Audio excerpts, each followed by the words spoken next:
Cheer up, fellers! I fixed your lantern! Ah! Ah! What are we doing?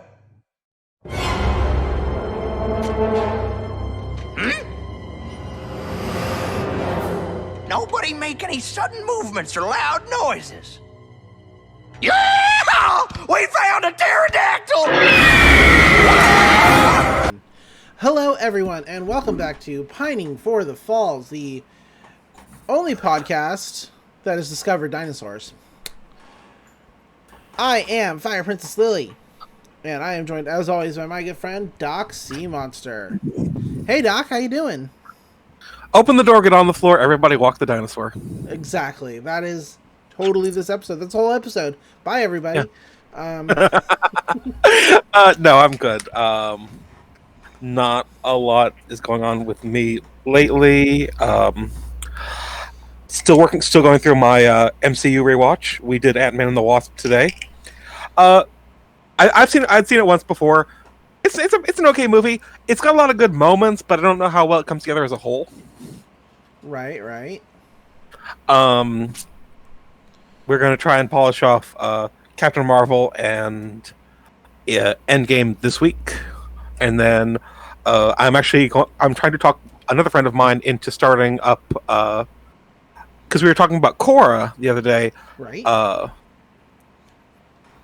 The better of the two series. Yeah, because I made the joke that this friend in question is a really big Marvel fan, and I thought she had also seen Korra, so I made the joke that Korrasami is Stony for weeaboos. Okay. And her response was, "Well, I've never seen Korra, but that is intriguing because she does like Stony as a ship."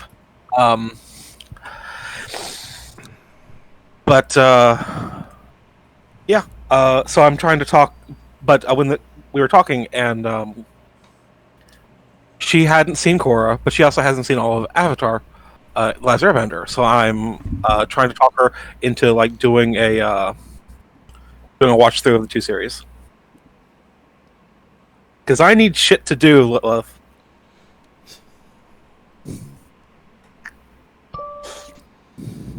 Makes sense. Finished making a new magic deck.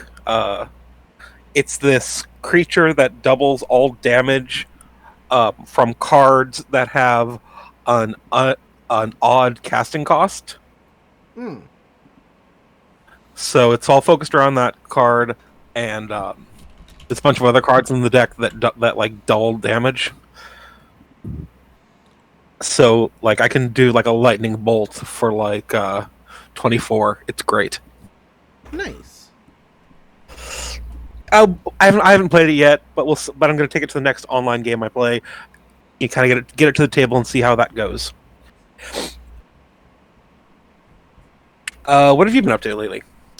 Well, just same old. Doing lots of working 40 hours a week, overnights, but not bad. Tiring, to say the least. Yeah. But making it, surviving. That's what we do around here. Let's see. Watch Glitch Text, which I think I talked about last week. Great show. Please save it. Please watch it.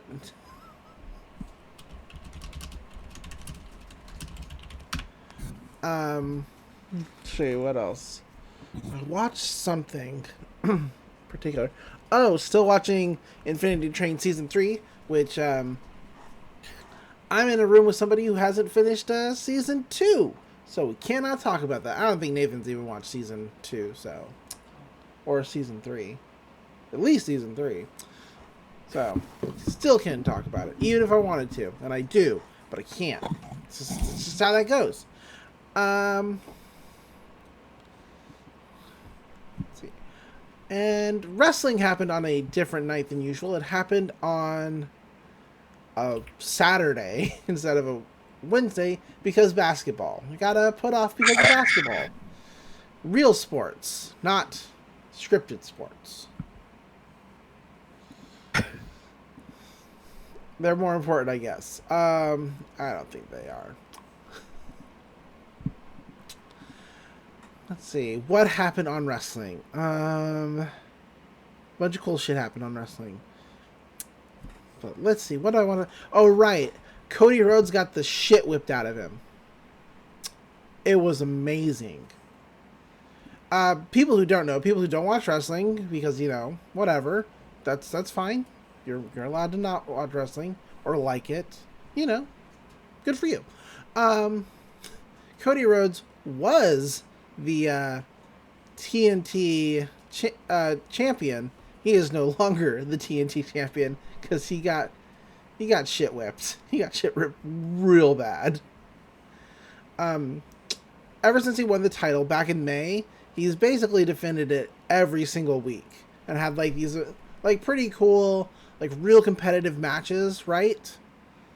It's like, yeah. Oh man, this guy, Cody's like doing real good, and this other guy's doing real good. Like these are real entertaining to kind of watch. You know, Cody's been winning because that's how you keep your championship. But this week he had to defend against Brody Lee, who is a real big dude. Leader of the Dark Order. And Cody got to punch Brody Lee like 5 times. Like at the beginning of the match. And after that, no, nothing else. He just got the absolute shit kicked out of him. Brody Lee kicked him over one of the barricades, like literally. Just right over. Pretty brutal. 2 power bombs and a discus lariat later, Cody Rhodes had to be taken out on a stretcher. Which, frankly, it's all kayfabe. It's all kayfabe. He's probably really fine. But it was just like, just seeing him get like absolutely manhandled was insane. When I say they took him out on a stretcher, I mean they tried to take him out on a stretcher, but Brody Lee and the Dark Order threw him off that stretcher onto some stairs and then beat his ass with a broken belt. And then beat up his whole family. Just drug out his family out to the stage. They were all beat up. Apparently they all got beat up backstage. His wife came out to defend him, leading the only female member of the Dark Order to choke her out over her husband. It was pretty intense.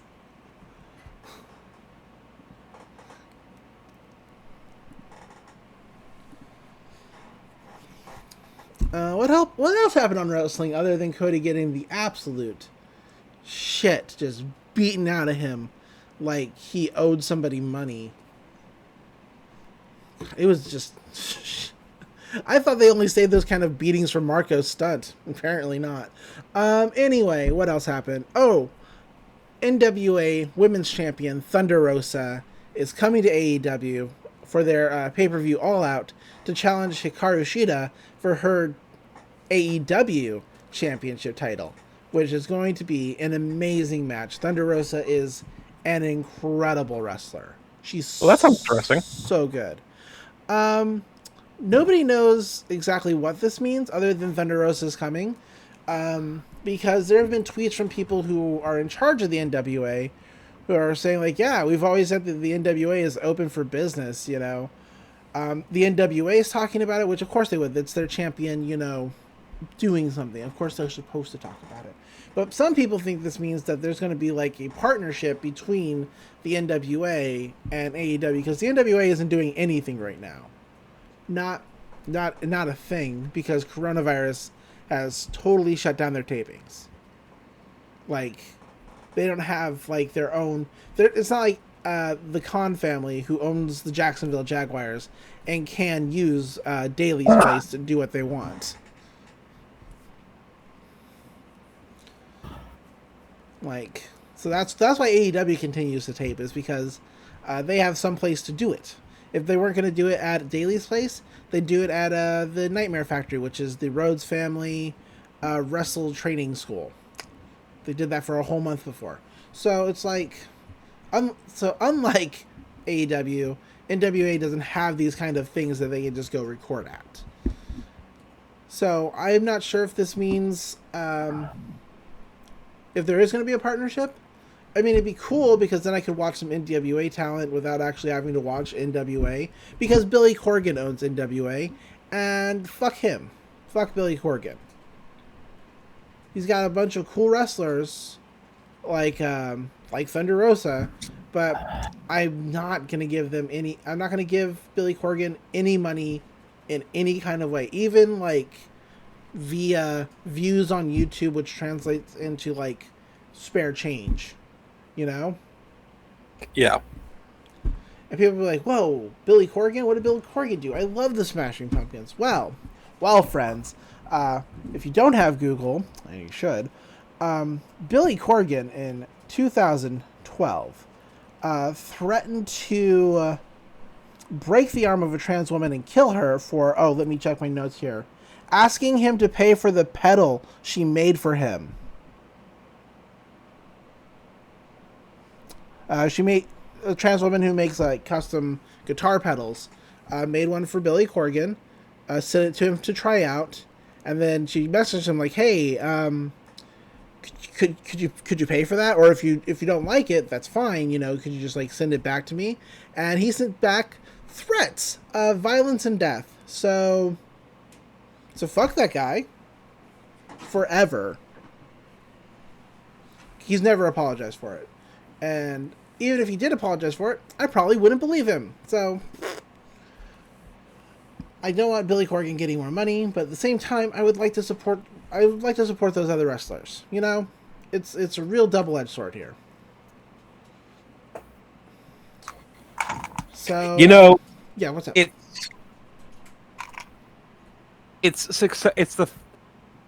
It's successful people being shitty like that feeds into the stereotype of creative and talented people being assholes inherently. Right. Which feeds back to them feeling like they can get away with it. You know, it's this horrible fucking feedback loop between the stereotype and people like using that as an excuse. Yeah, absolutely. Let's see. Oh, MJF is supposed to have a match with Jon Moxley at All Out for the world title, and the angle that he's going with, I'm not into it.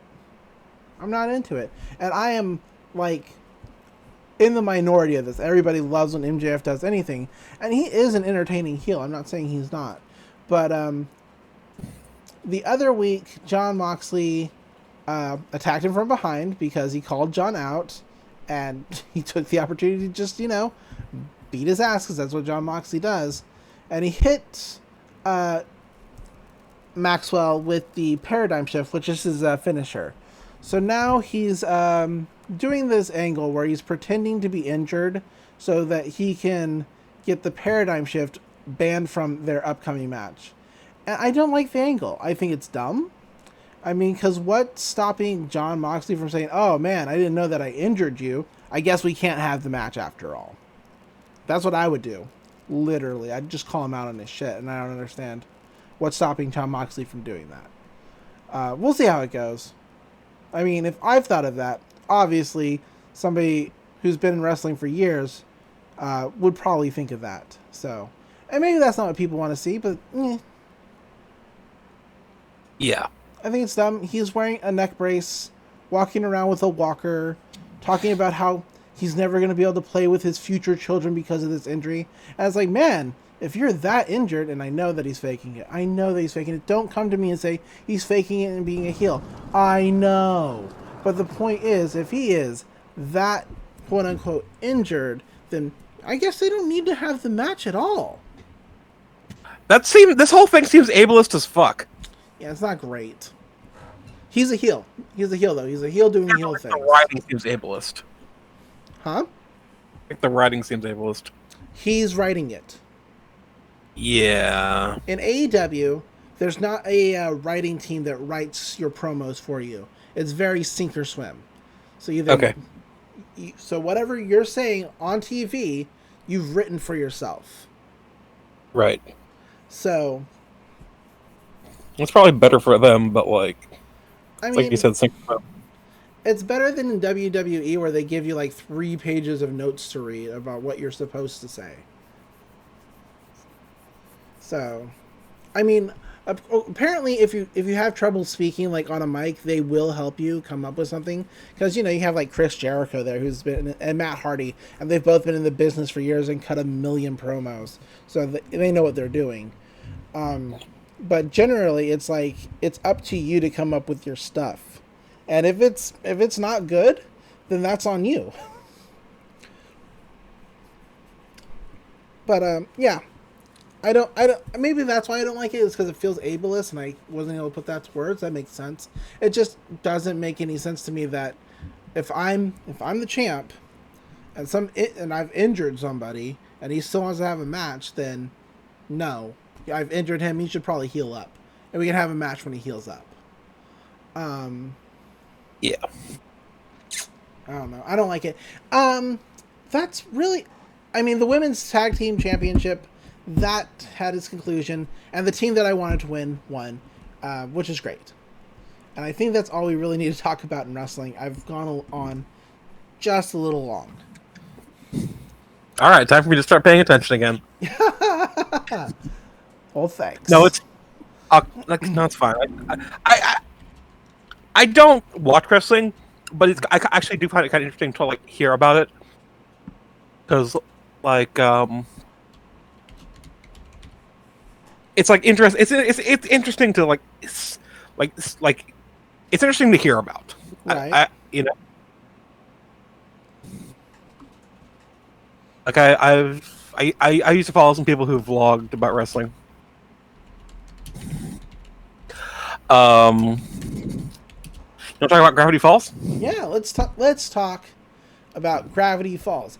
This week we watched episode 18 of season 1, The Land Before Swine, which of course is just a pun on The Land Before Time, which was a bunch of dinosaur movies. There are like 18 of those movies. Yes. Are they still making those movies? Possibly. Oh, I have only seen the first one. I've seen the first, second, and I think the third one, because they came out when I was a kid. I liked it a lot as a kid. The first one? The tape is somewhere in the house still. First one, real good. Second one, I have fond memories of it, but I know that it's not great. The second one's where they discover the T-Rex kid. They name him Chomper and return him to his T-Rex parents, who don't immediately eat them. Because you'd think. Like, thanks for saving our son. Tasty morsels. And providing him with food. And anyway, let's talk about Gravity Falls. So, sorry. We open on the only highway in and out of town. I assume, right? Probably. There's a car just speeding on down. Deputy Durlin and Sheriff Lubbs are trying to create a speed trap, but they're too busy because this car speeds by at 99 miles per hour. And let me tell you, in Oregon, that is 39 miles over the speed limits. It's 60 everywhere in Oregon. It drives me nuts. Like on highways and stuff. Like in streets, like regular streets, it's like 30, it's like 25 to 30. It's still not great. Anyway. What are the Meanwhile, I can burn across fucking Beltway 8 at 80 miles an hour and no one cares. Yeah, exactly. Like Texas, like you can go 90. Nobody's pulling you over for 90 when everything's like 80. I only go 90 when it's about 4 a.m. and I have nothing better to do. Definitely, Deputy Darlin and Sheriff Blubs are busy with a child's maze. In a book, the Captain Brain Teaser's Fun Maze for ages 5 to 8. Sheriff Blubs is like, easy, remember your training. As Deputy Darlin is trying to complete this maze, he's almost to the treasure when he freaks out and goes right into the shark mouth. It's like, dang it, almost got to the treasure. Which Sheriff Blubs got. A cab bap. All cops are bad at puzzles. Yeah, they are all bad at puzzles. Sheriff Blubs, Deputy Darlin says, dang it, almost got to the treasure. To which Sheriff Blubs replies, the time we spend together is treasure enough. Which is real straight. They give each other a real, like, heterosexual look. Anyway, the car starts rumbling, or the ground starts rumbling, which is, you know what? That's weird, because it's a pterodactyl. Why is the ground shaking? Well, I think it's the car shaking, because he tears the roof off the car. Right. It's like landed on the car or something. Oh, maybe. Anyway, I guess, complaint retracted. Basically, big winged monster tears the roof off the cop car and flies away. We can't quite see what it is just yet. But it's a pterodactyl. Deputy Darlin actually says, well, I reckon we should report that. To which Sheriff Blubs says, or we can go for a ride in our new convertible. And that's what they do. They just go joyriding in their new convertible cop car. We do see a quick glimpse by as the monster flies across the moon. It's a pterodactyl. After the opening credits, Stan is taking tourists on a mystery tour using the Mystery Shack cart and this trolley thing that's pulling behind it. He says, you'll see the famous wonders of Gravity Falls, like the Mystery Outhouse. I got stuck in there once. A kid asks if he can go to the bathroom, and Grunkle Stan says, save all your questions until after the tour. Grunkle Stan hits a bump, and that kid doesn't have to go to the bathroom anymore, which is pretty good. This episode is a little bit grosser than an average Gravity Falls episode. Yeah, a little. It's not much because gross out humor is not really something the show does, but like, there's a lot of stuff in this episode. Yeah, just a little bit. They drive away, and Mabel checks out the window and goes, oh, okay, finally, Waddles. We have the whole house to ourselves. What do you think about a dance party? Waddles makes pig noises, to which Mabel's like, yeah, that's not a no. And so she closes the Mystery Shack, turns up the music, and has a pig dance party. They just go all ham. It's a dance montage, including eating popsicles from the floor like pigs, and taking selfies, eating books, and of course, the classic Breakfast Club montage. Mabel's hitting the molly a little hard. Just a little bit. They party so hard they get tired, and Mabel passes out in a sunbeam. Well, she falls in a sunbeam, and she's like, oh, it's cuddle time. And her and Waddles cuddle up in a sunbeam. She's like, you're my favorite pig in the whole world. And then she falls asleep right in a sunbeam. Grunkle Stan walks in and trips over them. He's like, Mabel, what are you doing on the floor? He's like, being cute and great. And he's like, God, I thought your brother was weird. And she's like, no, he's more like this. Oh, let's solve a mystery. I kiss a pillow with Wendy's face drawn on it. Grunkle Stan loves this. He's like, that's pretty good, kissing a pillow. Waddles then starts chewing on Grunkle Stan's pant leg. Mabel's super excited about this. Grunkle Stan, not so much. The pant leg tears, and Grunkle Stan's like, hey, you gotta go outside now. Mabel's like, no, you can't send Waddles outside. There's like predators and barbecuers. To which Grunkle Stan says, that's just the natural order. I can't help it if your pig's potentially delicious. It's really, really heartless. Mabel's like, no, he should be inside like a person.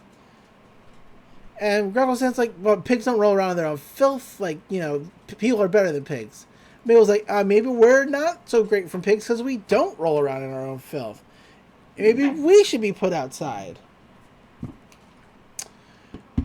Anyway, Mabel walks away from this conversation. And we cut over to Dipper and Zeus.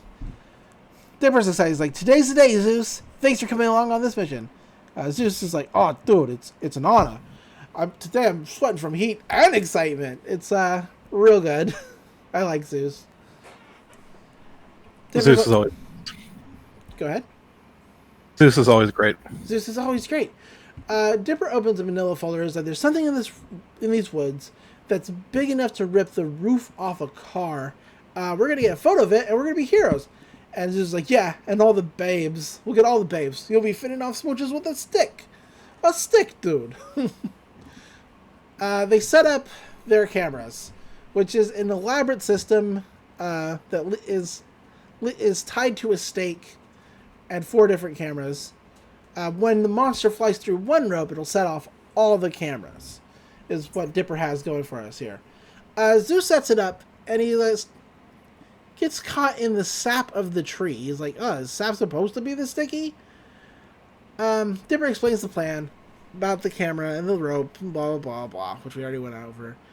And he's like, nothing can go wrong, to which Zeus says, yeah, high five. He high fives Zeus's sappy hand, and they get stuck together, which Dipper's like, oh, this was poorly planned. But just as they're distracted, the beast comes for the stake and sets off all the cameras.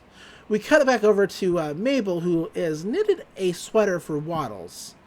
And when she's distracted by the TV narrator is like, hey, you! Are you sick and tired of constantly dropping your baby? And what you need is the huggy, wovey tummy buddy. It can hold 10 babies at once. And you're thinking, does it work for pigs? Yes, it works for pigs. Feel your pig's heartbeat next to your heartbeat. It works for pigs.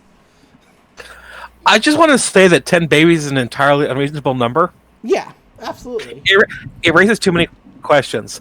Where did this person get 10 babies? This implies either an octomom sort of situation or some kind of harem arrangement. I mean... But the more... What? Go ahead. But the more important question is entirely unaddressed by the episode. If it can hold up to 10 babies and some unknown amount of pigs, can it hold 10 pigs? I think pigs are bigger than babies. What if they're baby pigs? Oh, well then, it's a lot of pigs. There's a lot of pigs. Mabel is super excited because it works for pigs. And she says, Grunkle Stan, I'm off to get a huggy, wovey tummy bundle. Whatever. Grunkle Stan's like, hey, isn't knitting matching sweaters for that pig enough? To which I was like, no. Anyway, you gotta look after Waddles. He's a little gentleman, keep him safe. Waddles eats a fly.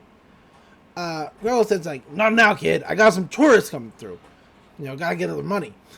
She's like, Grunkle Stan, I know you're not crazy about Waddles. He's like, yeah, he's a fat, naked jerk. It's really great. She's like, but you do care about me. Please promise me you won't let him outside. He's like, fine, yeah, whatever, I promise. That was bad Grunkle Stan right there. Mabel runs off. Grunkle Stan says, I'm watching you, pig. Gosh, I'm just off now. It's terrible. He points at Waddles, which Waddles puts his little hoof on Grunkle Stan's finger, which you would think would melt his heart, but it doesn't. Dipper and Zeus trying to be like, somewhere on these cameras is a photo of that creature, and we're gotta develop the film now. Zeus is like, yeah, I'll go make us some victory nachos. Dipper and Zeus for life. And we cut back over to Grunkle Stan, who's giving his story. He's like, all right, folks, ready to see the most hideous creatures known to man. He pulls a cloth off a mirror, and everybody's like, oh, I get it. It's us. Like, right? We have fun here. But seriously, folks, this is something. I present to you a unicorn made out of corn, the cornicorn. I don't know. I'm tired.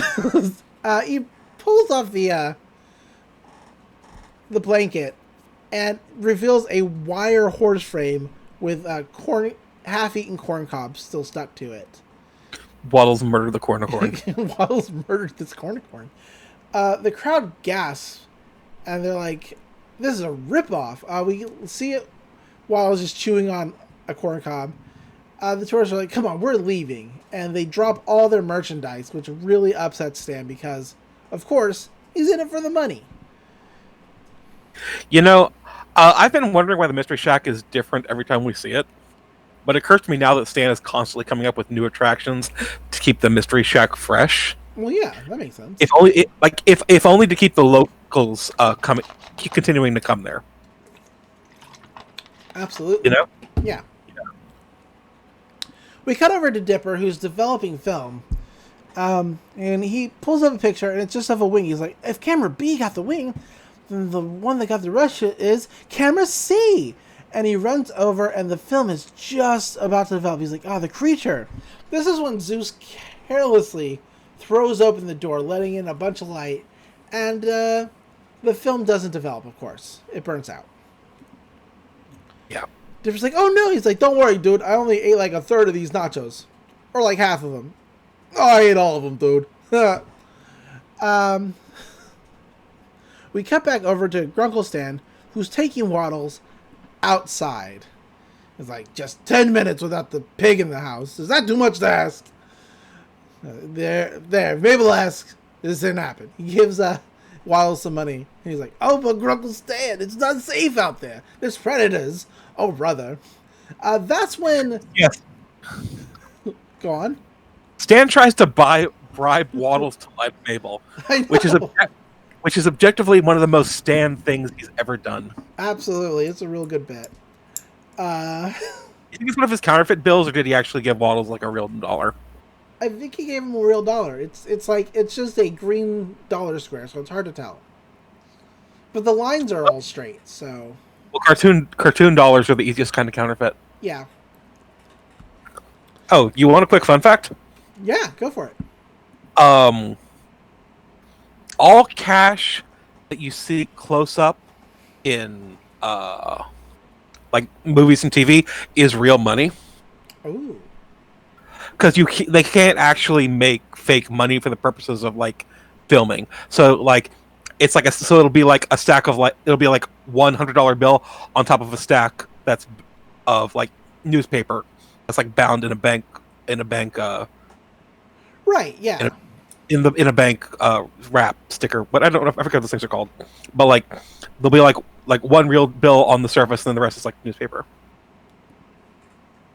Right. And like, so like, all money that you actually get a good look at is real money in movies and TV.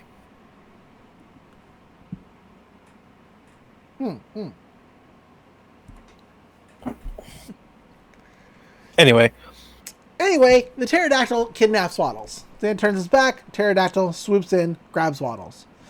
Because he's potentially delicious. Stan stares on like, oh no, what have I done? Because he knows exactly how much that pig means to Mabel. We cut back over to Zeus and Dipper. Dipper is furious because, the film didn't develop because Zeus opened the door. Zeus is like, dude, I'm so excited. Nachos cause excitement. I'm so sorry. And Dipper's like, Zeus, no offense, but you gotta be more careful sometimes. I mean, what are the odds we'll ever get another picture of the... That's when the pterodactyl roars, and they run outside because it's the creature. And they watch as this creature carries Waddles away, a trail of yarn behind it because his sweater is still attached to a yarn ball. Zeus is like, dude, did you see that? That thing was a dinosaur, bro. As Dipper's like, how could a dinosaur survive for 65 million years? They're like, did you see it, Grunkle Stan, Mr. Pines? And Stan's just like, oh my god, it took him. They're like, took who? The pig. It took Waddles. This is exactly when Mabel pulls up. He's like, what'd you say about Waddles? Whoa, awkward silence. She starts making noise. That's when they cut to commercial. But we don't have commercials here on Disney Plus. Dude. Mabel says, "What's going on? What are we all standing around for awkwardly? And where's Waddles?" And Grunkle says, like, well, good news is you're getting a puppy. And she's like, what? What happened? And he's like, well, you see, to which Zeus just casually, like, he just says, the pig got totally eaten by a pterodactyl. Zeus can't pronounce pterodactyl. And this will continue all episode. Mabel's like, what? No, Waddles, come here, Waddles, Waddles. She's calling for Waddles. And she's like, where'd he go? How did this happen?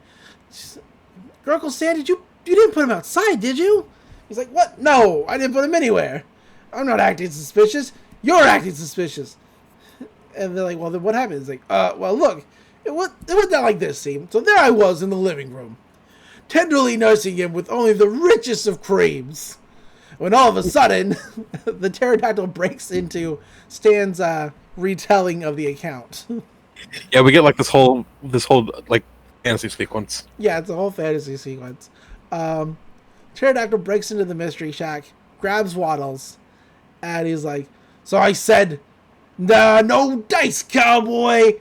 And I jumped on him, and I started punching him right in his face! Stan is like ripped and buff as hell in his fantasy. It's pretty good. But then he's like, but then he played dirty. And the pterodactyl uses his little claw wing claw, to tap Stan on his shoulder, or fantasy Stan. Stan looks over and gets poked right in his eyes. Like, I feel the need to point out that during this elaborate lie, the pterodactyl pokes Stan in the eyes through his glasses. Through his glasses. It's really good. Stan falls off the pterodactyl, and the pterodactyl flees the scene. And he's like, and that really happened. Fantasy Stan is like, why? Why couldn't you have taken me? And this is actually one of the very few times that we get a clear look at Stan's tattoo. Is it? Oh yeah. Because like Fantasy Stan has like ripped his shirt off, right, to show off how buff he is. It's really good. And he's like, with it from the back with his hands up to the sky, yelling "No!" or "It should have been me! It should have been me!" Stan is fake crying through his hands, checking to see if Mabel buys. He's like, "Oh, Grunkle Stan, you tried to save him." She hugs him. He's like, "Yep, I'm a great man, all right." And Dipper's like, "You punched a pterodactyl in the face? I thought you didn't believe in the supernatural." He's like, "Dinosaurs aren't magic. They're just big lizards." Get off my back. So Stan calls dinosaurs big lizards. I'm gonna have to take an aside here in terms of cladistics. Now I wasn't sure where pterosaurs actually fit in, so I looked it up. Now you may have heard that pterosaurs aren't actually classified as dinosaurs, but they are in the archosaur group of reptiles, which is where dinosaurs, avians, and crocodilians are, which is this distinct group from squamata, which is the group that includes lizards and snakes. Also, when I was writing this aside in my notes, I accidentally wrote lizards and snakes, which I thought was amusing enough to note here. What was I talking about? Pterodactyl is a dinosaur, but not a dinosaur? Yeah. I hate sauerkraut. Okay. Moving on. Dipper says that no pterodactyl messes with his sister, and they're going to go out there, catch him, and save the pig. For Mabel, guys. Zeus is all on board, but Girl says, like, but how would he even find the little guy? Mabel notices the yarn rope, which is red, by the way, which I feel is important because the whole red string of fate trope. Yeah. They're like, oh yeah, we can follow this, and he's like, and Girl says like, oh, you know, we can just call it a day, hit the pool hall, or I mean, yeah, let's go. Let's see. Because everybody just stares at him like, what are you talking about? Yeah, Miss says Waddles, and he's like, yeah, let's go. We're going to save Waggles. They're like, Waddles. He's like, yeah, him too. We cut to them preparing when, with Zeus spray painting on Pterodactyl mobile onto his truck. And he says, haha, that pterodactyl won't know what hit him. And Dipper's like, it's pronounced pterodactyl. And Zeus is like, well, nobody was alive back then, so nobody knows how it's pronounced. Zeus almost gets his head ran over by his own truck. He's like, wow, I almost got killed. Wow. Dipper takes him aside with Mabel. He's like, this is a really high-stake mission, and I'm kind of worried about bringing Zeus along. I mean, I love the guy, but sometimes he messes stuff up. And Mabel's like, since when? We get a montage of Zeus breaking things. Apologizing for them. Including killing a fairy. Straight up. Mabel's like, wow, look, a fairy. And Zeus just hammers it with a flash star. He's like, oh, sorry, dude. I killed that fairy. Oh. Mabel's like, you should let him down easy. Honestly, if a fairy in Gravity Falls is anything similar to a gnome, it was probably for the best. It's probably for the best. Dipper walks up to Zeus, Zeus is like, oh, this is going to be the best, dude. We're going to hang out with best buddies, best friends. We're going to fight and potentially high-five dinosaurs. This is going to be great. Dipper's like, Zeus, I got something to tell you, but he's like, okay, but before you do, check out these matching shirts I made. And it says Pterodactyl Bros. He says Pterodactyl Bros. But it's Pterodactyl Bros with a picture of Zeus and Dipper drawn on, and a pterodactyl. He's like, and like a big like action-y like explosion behind it. He's like, these rays indicate our friendship. It's like really good. So what were you gonna tell me again? He's like, pterodactyl, here we come. He's like, yes. Then they drive away, following the yarn. The yarn leads them to an abandoned church, which is spooky enough as it is. Abandoned churches just don't sit right with me. Not good.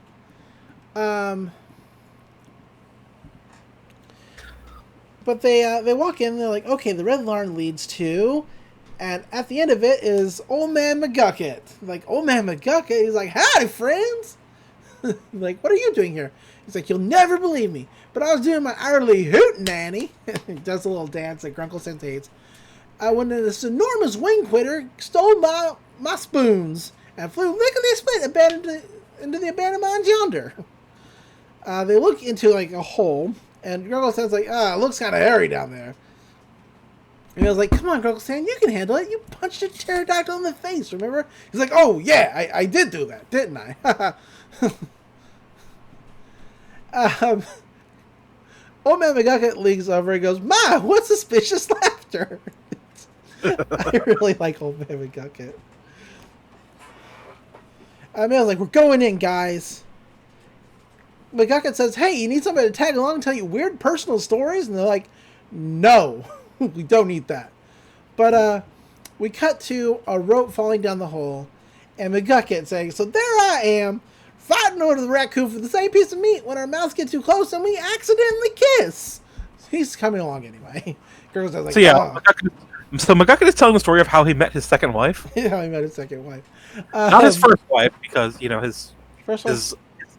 not his first wife, because his son is human and not half raccoon. Right. Anyway, so some people this town are married to woodpeckers because of local laws. Right. I'm assuming it's a similar deal involving raccoons. Must be. I'm not much for raccoons personally, but each their own. Yeah, absolutely. Gravity Falls is weird. Yeah. But Grunkle Stan says, oh, you can't take a hit, can you? He's like, nope. The line breaks, and they all fall down on top of a giant mushroom, which saves them from dying. Dipper takes a look around, and there's just like a bunch of weird flora around here. He's like, wow. Everyone's like, says catchphrases for their excitement. Dipper notices that the plants look a little Jurassic-y. Zeus is sniffing a plant. He's like, ha, this little fellow smells like battery acid, which it sprays something in his face, and he's like, ha, I think it looks like I lost my sense of smell. Haha. Mabel's like, oh, Waddles, we're gonna find you. And they all walk over a skeleton. They're looking around when suddenly they have to scream because there's a Tyrannosaurus. But oh, thank goodness, it's stuck in a bunch of tree sap. There's in fact a lot of dinosaurs stuck in tree sap. It's crazy. They notice one of these giant tree sap things with a pterodactyl carving cut out of it. And it's like, oh, the summer heat. It must be melting them loose. Grunkle says, like, holy moly, forget corn. I should open up a site down here. The attraction of a lifetime is right here. I can bring people down here, turn into some kind of amusement park. Jurassic sap hole. Zeus notices that there's a claw wiggling in one of these sap bundles. And Deborah's like, maybe we should keep moving, because it's a velociraptor, quote unquote. Yeah. These are all Jurassic Park dinosaurs before the times we understood that they were covered in feathers. They're cartoon dinosaurs. They're cartoon dinosaurs, yeah. Grunkle says, like, this could be a gold mine. A velvety rope type deal here, a ticket booth here. I should have put that pig outside ages ago. Mabel's like, what? What'd you say? He's like, she's like, you said the dinosaur flew into the house and kidnapped Waddles. He's like, if you think about it, she's like, you put Waddles outside. You lied to me about it. And now, thanks to you, my pig could be dead. Waddles could be dead. And Grunkle says, like, well, he's an animal. He belongs outside. She's like, no, that's it. Grunkle said, I am never speaking to you again. He's like, oh, look, you can't be serious. She's like, what? Is somebody talking right now? Because I can't hear them. She walks away with her ears, covering her ears, doing real loud singing. Zeus says, come on, guys, why can't you be more like me and Dipper? Everything's going to be cool. We're going to find that pig by just following this yarn. He's like wrapping it up into a ball, and he wraps it right up into the end into the ball. And now they don't know which tunnel the yarn was going through. And Dipper's like, Zeus, you lost the trail. He's like, oh, come on, we'll find our way. Trust me. He pats Dipper on the back, and Dipper drops his lantern, and it breaks. He's like, that's it. See, this is why I didn't want to bring you along. And he's like, well, what do you mean? He's like, I mean, this is really important to Mabel. And you just keep screwing everything up. You ruined our photograph, and now you've got us hopelessly lost. He's like, but we're pterodactyl bros. I made its t-shirts. He's like, it's pronounced pterodactyl, and the shirts are useless because they're gigantic. He's like, I have a different body type, dude. And he does. And so now they're all arguing. They're all fighting. To which Old Man McGuire says, hey, fellers, cheer up. I fixed your lantern. And right behind him is the pterodactyl. Everybody screams. Old Man McGuckin screams and says, what are we doing? That's when we cut to commercial. And back from commercial. The pterodactyl is still behind McGucket, who is clueless, until he turns around and he's like, oh no. Nobody make any sudden movements or loud noises. To which he starts hootenannying. He's like, yeehaw, we found a pterodactyl. This causes the pterodactyl to start chasing them, of course. They run through one of the tunnels and narrowly avoid the pterodactyl. It's like, and Dipper's like, okay, guys, we need a plan to get out of here. And Grunkle says, like, okay, how about Mabel knit Zeus a pig costume? Zeus is like, all right, I like this. He's like, and then we use Zeus as a human sacrifice. He's like, I like it. What do you say, Mabel? And she's like, It's like, come on, you can't stop talking to me very. It's like, Dipper's like, yeah, come on, man, we gotta work together. And Zeus is like, oh, now you want to work together with Mabel and not your buddy Zeus? And they start bickering again. Like, everybody is bickering, and McGucket is just happy to be here. He's just happy to be there. He's vibing. That's when Waddles oinks, and Mabel's like, wait, did you hear that? It's Waddles! And she runs across a very rickety-looking line of track that goes over a big hole. Grunkle says, like, what are you doing? Are you nuts? And she's like, oh, is someone speaking? Because I can't hear anything. And McGuckin's like, oh no, she's gone deaf with fear. Everybody chases after Mabel to a giant nest with a big egg in the center. And there's Waddles. She picks up Waddles. Waddles runs to her. It's real great. She's like, oh, I thought I'd never see you again. And Jibber's like, Mabel? Because he's noticed a pile of bones in this nest. Just a bunch of bones. And Mabel's like, it's okay. You're safe now, Waddles. And she gets out her... What is this thing called? The Tubby Wuzzy Bundle? Something like that. The Huggy Wuzzy Bumble. Nope, still not right. Closer, not right. Anyway. It's just like Huggy Wuzzy Tummy Bundle. Something like that. Look, I got hung up on counting out like how many pigs would fit. I didn't pay attention to the name. That's fair.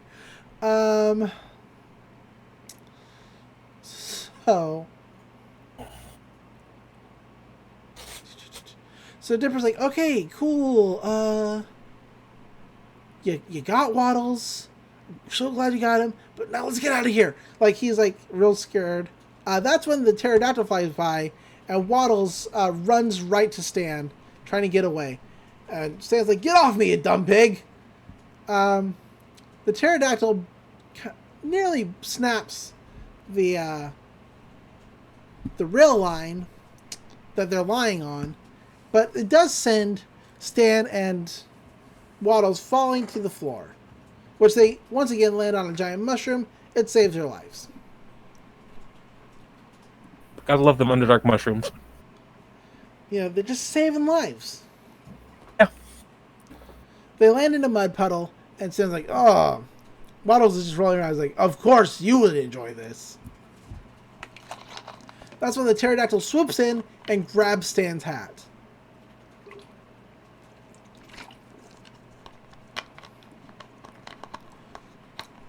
Mabel's like, come on, guys, we gotta save them. Dipper turns to Old Man McGuire and says, McGucket, do you have an invention that can distract a pterodactyl? Now Zeus has got me saying it. Damn. Old Man McGucket checks his out. He's like, nope. That's when the egg hatches, and a little pterodactyl comes out. They're like, oh. Little, still being the size of like a fucking European car. Right? Like, oh, this is cute. Welcome to the world, little feller. Old Man McGucket gets real close and eaten. Which freaks everybody else out, of course. We cut back over to Stan and Waddles, who are hiding under the giant mushroom. The pterodactyl is flying overhead, just kind of circling, and says like, I guess that thing's hungry. Well, it's either you or me, pig. And he scoots Waddles out from under the mushroom to where the pterodactyl could get it. When Waddles looks over his shoulder at Stan, and he's like, come on, don't give me that look. What am I supposed to do? Let it eat me? Waddles just sits there staring at him. He's like, oh, I get it. You're trying to guilt me. Well, it ain't working, pal. Who cares if you're Mabel's favorite thing in the entire world? I can live without the kid talking to me, telling me your jokes, and making me laugh.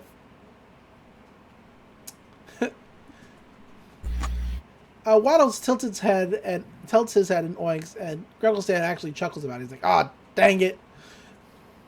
The pterodactyl swoops in. He's like, well, this is about the dumbest thing I've ever done. As he's set Waddles up on this, whatever this thing is called. This pig carrying thing. I think the brand name for the thing that's supposed to be is Baby Bjorn. Yeah. The name of this thing isn't on the wiki for the episode, so I've got nothing. I got nothing. But it does work for pigs since Waddles is secured.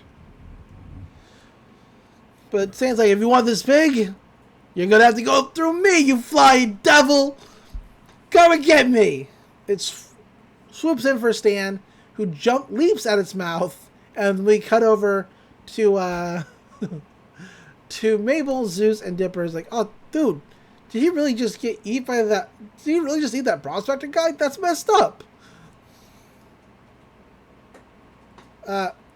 That's when the baby pterodactyl spits out McGugget's hat. McGugget climbs up and says, "I'm all right," but gets swallowed down immediately. Dipper's like, "What do we do? What do we do?" And Zeus like, "We gotta form a straight line." They're like, "What?" He's like, "Look, the pterodactyl's eyes are so far apart that if you stand right in front of it, it can't see you." Dipper's like, "Zeus, you've been wrong about stuff all day." He's like, "Look, dude, I know I messed up a lot. I could be sort of clumsy. I'm not always as lovable as I think I am, but please, as my friend, just this once, trust me on this." Dipper's like, "All right." And they get behind Zeus, they form a straight line, and they slowly shuffle to the side. The pterodactyl looks up just as they form like a perfectly straight line, and it actually cannot see them because, once again, it's wall-eyed as heck. They jump from rail to rail, trying to get out of there as the pterodactyl moves its head, but they do make it across. And they're safe.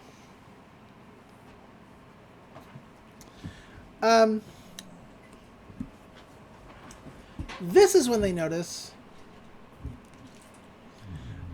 above head, Grunkle Stan is riding the big pterodactyl. And they're like, "Is that Stan?" And he is slow-mo punching this pterodactyl right in the face, all like screaming. Like, "It's Stan, and he's got Waddles! He's punching him in the face!"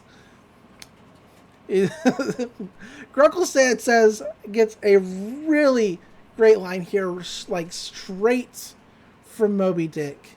It's real good. He screams, "From Hex Heart, I stab at thee!" And he like double hammers this pterodactyl right on top of the head, which causes it to crash and fall to the floor. Everyone's like, "Yeah, woo, go Grunkle Stan." He's like, "Here's your pig, kiddo," talking to Mabel, and he hands her Waddles. And she's like, "You saved him for me." And she's like, "Yeah, well, sometimes you just gotta..." And that's when the pterodactyl comes up, and they have to run away before he can finish what he's saying. And they're running through the mines, past the dinosaurs. The T-Rex's arms are now loose, but it still can't quite get out. They run back to where they came in, and Grunkle says, like, "Oh no, we're trapped," because of course the line is still broke. That's when Dipper notices the geysers, and he's like, "Come on, we'll get inside this geyser and it'll send us back up." He's like, "Come on, go, go, go." He's trying to get the geyser to activate by screaming at it. It's not working. The pterodactyls almost got them when Zeus screams, "Rose before dinos!" Hits the side of the geyser, and it blasts them straight up through the church, which is really cool. The wreckage of the church falls in such a way that the hole is covered so that the pterodactyl can't come after them. But everybody's alive. As they walk out, Mabel's like, "I can't believe you did all that for Waddles." And Garza's like, "Yeah, well, I couldn't have my favorite niece not talking to me. And if I gotta leap onto a pterodactyl and punch him in the face, then that's what I gotta do." And she's like, "That's kind of sappy." He's like, "What? That's how I feel." She's like, "No, you put your hand in sap." He's like, "Ha ha!" He throws his hand right in her face, and it gets stuck. Like, "Oh no!" We cut then to Grunkle Stan, Mabel, and Waddles all sleeping in the back of Zeus's truck. It's very adorable. Dipper's like, "Aw, man, that thing destroyed my vest." But he notices a big-ass dinosaur tooth the size of his head sticking out of it. He's like, it's just like, "Whoa, it's a dinosaur tooth. That's awesome." He's like, "Yeah, but not as awesome as you saving us back there. Pterodactyl bros?" He's like, "Yeah, pterodactyl bros." He's like, "Oh, hey, I pronounced it right that time." Dipper says, "Do you think we're going to need to worry about the rest of those dinosaurs?" And Zeus is like, "I doubt it." Then we cut back in on the church, and it's slowly panning in. as the boards that are covering the hole kind of shake. And what happens? Old man McGucket breaks free. He's got his spoons back. He's like, I ate my way through a dinosaur. And he starts playing the spoons. The ending credit scene is Zeus and Dipper watching an infomercial. He's like, and it's about pants for your arms. And Dipper's like, geez, who actually buys this infomercial stuff? And Zeus is like, yeah, I know, right? Cancel the order. Cancel the order. And then we cut over to Grunkle Stan playing poker with Waddles and Mabel. And they managed to bluff Stan into fold. He's like, but I have 4 aces. And she's like, ha, I've been cheating like the last 4 turns. He's like, yeah, that's my niece. It's really good. And that's the end. That's the episode. All in all, really good. Yeah. They were so preoccupied about whether they could, they didn't stop to think about if they should. Yes, Jurassic Park. Yes. No, anyway. No, this episode is great. Dan punches a dinosaur. What more could you want? During the fantasy sequence, when we see Stan's tattoo, it has a burn mark. Its tattoo reads out OLHV, and when you use the cipher to decrypt that, it's lies, which is just foreshadowing.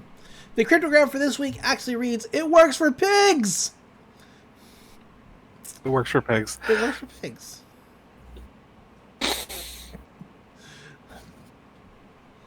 Some serious continuity. Dipper's Baba CD from Dipper vs. Manliness is in the garbage. Dipper's photo of the pterodactyl. God damn it, Zeus. Is the same photo that is in the opening. Oh, I didn't. Yeah, and the underground cavern where the dinosaurs are trapped in sap are the same as from when Blind and Bland's suit malfunction. There's the same caverns. That's true. That one I knew. And yeah, that's all the good. That's all the good continuity stuff. Any trivia this week? No. I think the voice actor for the pterodactyl was probably just stock monster noises. Yeah. So I don't have any voice actor trivia. Apparently, the original script called for Stan intentionally trying to get Waddles caught by the pterodactyl, but that was scrapped because it made Stan seem too unsympathetic. Yeah. Yeah. That'd have been a bit much. That would have been a bit much. Oh, okay. Here's what that thing's called. The thing that works for pigs. The Huggy Wovey Tummy Bundle. Huh. I just had to click on Bobby Rinza Bobby's wiki page because that's his only thing. I'm glad that was bugging me. I'm glad I solved that. Anything else to mention about this episode? I like that Gravity Falls has both fake dinosaurs and real dinosaurs. Yeah, it's good times.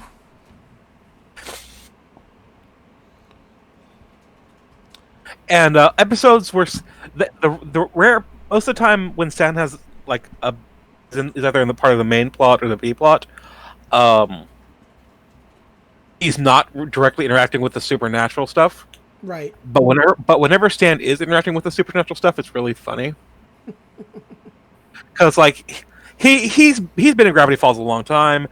He knows what's up. Yeah. But like he very much is like it's like no, this is all bullshit.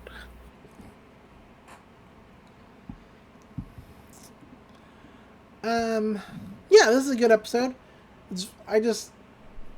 Anytime that like Stan's kind of the focus, I really like it because he's my favorite character. Yeah, Stan's great.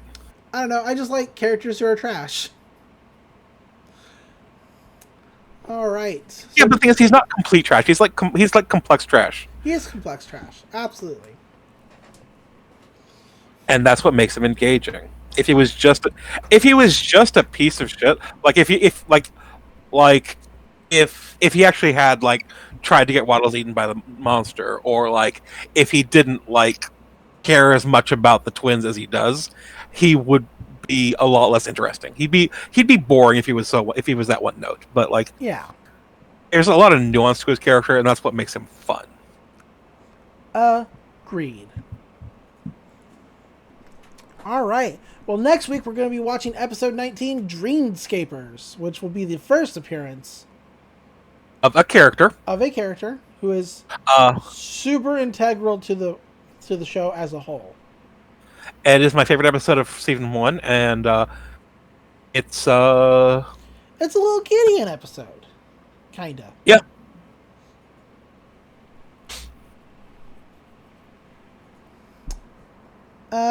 Yeah, so that's it. Hey, Doc. Where can people find you online if they want to like talk to you about stuff? I'm on Twitter way too much. I'm at Dr. Sea Monster. That is at DRC Monster. Come and find me on Twitter, where you can see me eat 2 left Twix at the same time, like some kind of fucking degenerate. You can find me, as always, on Twitter at DatFirePrincess, spelled D-A-T. You can find me on my numerous podcasts I do, including Let's Pull the Trigger on a Podcast, which is just this, but for everything Studio Trigger related, because I'm a dummy. Now, this episode of Gravity Falls heavily features Red Thread, like Yes. Red. Now, and if you like to hear us talking about cartoons that involve Red Thread, you should check out the other podcast where we're currently working our way through Kill la Kill. Yep. You know, when I originally started that podcast, I thought, how many things could Studio Trigger actually have done? I know they've done Kill la Kill. They've done, Promare, SSS Gridman, Little Witch Academia. They've done all that. They can't have done too much, and they're working on Brand New Animal. And then when I went to check their wiki, after having made episodes for the show, I realized they've done a lot. Too much. And I've damned myself. Look, it gives us material for a long time. Look, we have like one long-term podcast where we're doing everything by one studio, and we'll be doing the Trigger one for a few years. And we've got this one, which is short, and because this is the Dreamscapers. The next episode is the second to last episode in season 1, and so there's only about 23 episodes left in the entire series of Gravity Falls. Yeah, I mean, but we're probably going to do Weird Mageddon as one big episode. Yeah, but so yeah, we're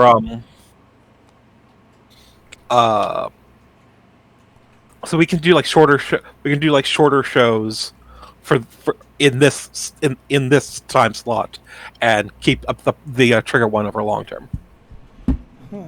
Yeah. Anyway, that's it from us. So remember, until next time.